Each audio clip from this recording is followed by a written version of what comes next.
یہ دین، اس میں کتنی بڑی خیر ہے کہ اگر یہ دین میری آپ کی زندگی میں ہوگا، ہماری عورتیں بھی محفوظ ہوں گی۔ وہ جہنم جس کا اللہ قرآن میں ذکر کر رہا، اگر اس کا خوف، یہ جو دنیا میں قید ہوتی ہے نا، یہ جیل ہوتی ہے، اور بندہ اندر ہو جاتا ہے اور پھر وکیل کر لیتا ہے، اور پتہ نہیں کچھ سارا نظام کر لیتا ہے، چھوٹ چھاٹ جاتا ہے، اور کچھ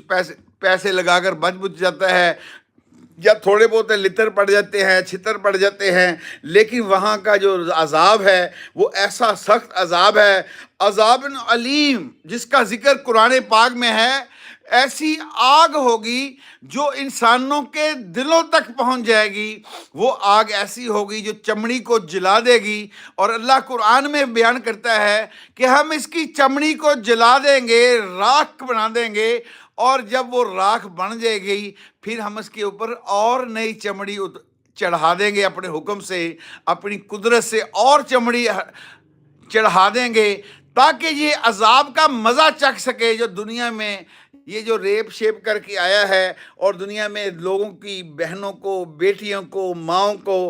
کی تذلیل کر کر آیا ہے، اور یہ میرے دین محمد صلی اللہ علیہ وسلم کے طریقوں کو چھوڑ کر آیا ہے۔ حضرت عدی رضی اللہ تعالیٰ عنہ صحابی ہیں، وہ حضور صلی اللہ علیہ وسلم سے پوچھ رہے،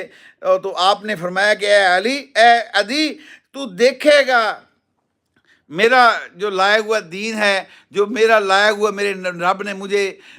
میسج دے کر بھیجا ہوا ہے، جب یہ دین لاگو ہوگا تو دیکھے گا اپنی آنکھوں سے کہ مصر سے، غالباً مصر کا ذکر ہے، کہ وہاں سے عورت چلے گی اکیلی، زیور اس نے پہنے ہوئے ہوں گے، سونا اس نے پہنا ہوا ہوگا، اور وہ وہاں سے اتنا دور کا سفر اکیلی کر کے آوے گی، اور خانہ کعبہ کا طواف کرے گی، حج کرنے کے لیے آوے گی، اور وہ حج کر کے واپس چلی جائے گی، اسے کوئی میلی آنکھ سے دیکھنے والا کوئی نہیں ہوگا۔ یہ ہے وہ فکر، یہ ہے وہ غم۔ حضرت ابن عمر رضی اللہ تعالیٰ کے بارے میں آتا ہے، وہ جنگل میں جا رہے، ایک چرواہے کو دیکھا اور اسے پوچھا،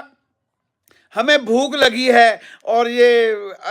ہم کھانا کھانے لگے ہیں، آ جاؤ ہمارے ساتھ کھانا بیٹھ کر کھا لو۔ گرمی کا زمانہ تھا، تو وہ چرواہا کہنے لگا کہ میرا تو روزہ ہے جی۔ تو کہنے لگے اتنی گرمی میں، رمضان بھی نہیں ہے، روزوں کا مہینہ بھی نہیں ہے، تم نے روزے رکھے ہوئے ہیں؟ وہ کہنے لگا جی ہاں جی، میں نے اس لیے روزے رکھے ہیں، ایام الخالیہ قرآن پاک کی آیت ہے، یہ اس کا بدلہ ہے جب اللہ قرآن میں فرماتا ہے کلو وشربو ہنیئم بما اسلفتم،